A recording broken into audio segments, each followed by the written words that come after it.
You're making a habit of this, coming into enemy territory and coming away with a win. This one took a little bit longer than the first one. How much fun was that out there? That was amazing, man. I had a lot of fun. That was probably one of my funnest fights against a really tough guy.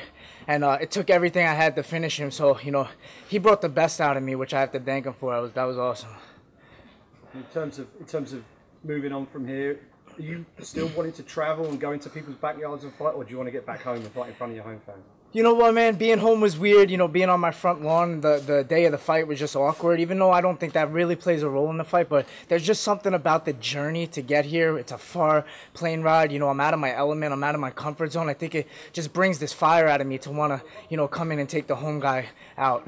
How much of a challenge is it for an American fighter flying all the way over here, dealing with the time change? We've had Aspen Lab was talking about the hotel beds were small, the bath was too small, and all this sort of stuff. Man, it was all just, you know, trying to get through a lot of struggles, bumps in the road, and it was tough. Like she said, the beds were small. I don't think I slept 1 hour until last night. You know, it was the first night that I got a little bit of sleep.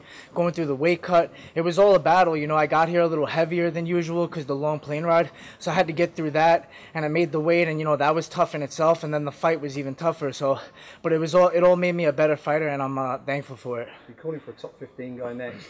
Are there any particular people you think stylistically would bring even more out of you? You know, I didn't want to speak too soon, but after this fight, I wanted to get one more in this year. You know, I said I want to be the Cowboy Cerrone of the bantamweight division, which is kind of cool. He's on the same card. You know, I'll be watching that fight.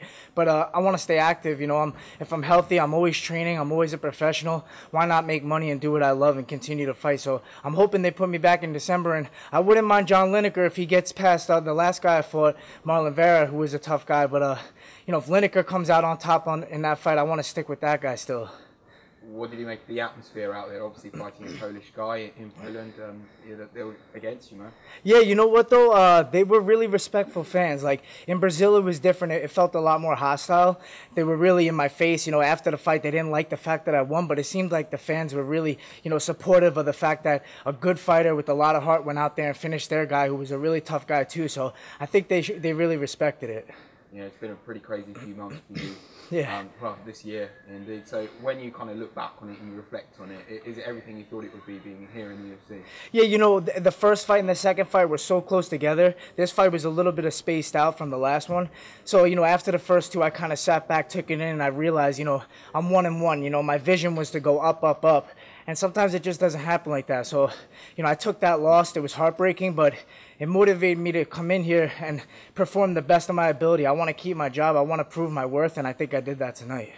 After you won, you proceeded to do the chicken dance. So was that to Mike Perry? That was a little shout out to Perry because, you know, kind of funny. Like I saw he picked against me on Twitter earlier, and it was like, all right, I'm going to see him out there sitting front row, and I'm going to show him. So then it was funny after the second round. I think I heard him kind of cheering for me. So I was like, all right, I swayed him onto my side. So that was funny. You know, I was just making jokes with him. Great stuff. How are you going to celebrate tonight?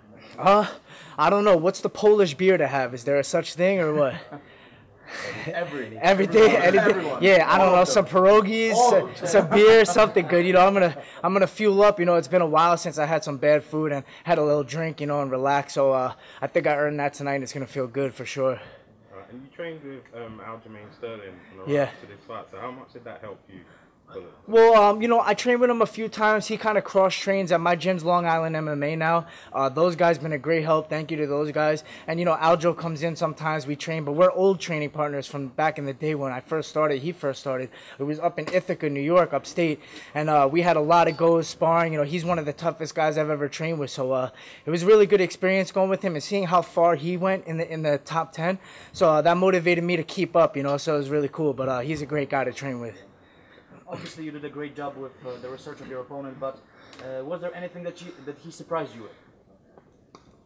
You know what? You could see what guys do. I don't do a lot of research. My coach Nabi over here, he did a lot of research. This guy came in with, you know, everything this guy throws, he was throwing at me in the gym, and I think it really helped me because I saw it happening in the fight playing out, you know, and you know, that was really good help. But no, I don't really study my opponent that much. You know, I just believe in myself. And no matter what happens in a fight, I believe I'm going to come out with victory. So I like to focus on myself and not overthink too much about my opponent and what he does. Do you want to give a quick shout out to your team back there, your brother, I know? Of course, I got my brother who's been there day one by my side. Selfless guy. He's always there, practice, everything. You know, no matter what I need, he's there. And there's my dad over there. came to Brazil, and now he's here in Poland. And this is Nabil Barakat, my striking coach, who puts in countless hours with me day in and day out. So thank you to those guys. Thank you, Long Island MMA and 50 G's.